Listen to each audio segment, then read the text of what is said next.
தந்தை மகன் தூய் ஆவியின் பேராலே ஆமேன். புனித பவுல் எபேசியருக்கு எழுதிய திருமுகத்திலிருந்து வாசகம். அதிகாரம் 4, இறை வார்த்தைகள் 29. கெட்ட வார்த்தை எதுவும் உங்கள் வாயினின்று வரக்கூடாது.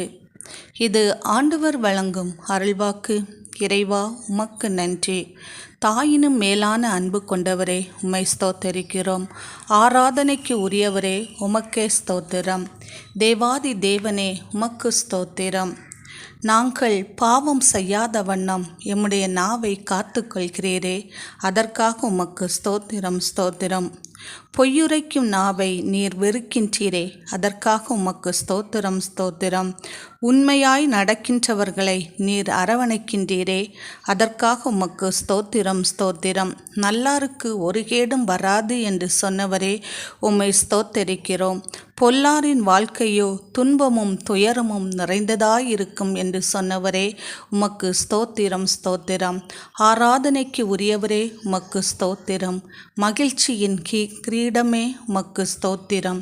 தேவர்களுக்கெல்லாம் தேவனே, உமக்கு ஸ்தோத்திரம் ஸ்தோத்திரம். ஆண்டவரே, நாங்கள் பாவம் செய்யாத வண்ணம் நீர் எம்மை பாதுகாத்து கொள்கிற உமது மேலான கிருபைக்கு நன்றிகள் அப்பா. ஆமேன்.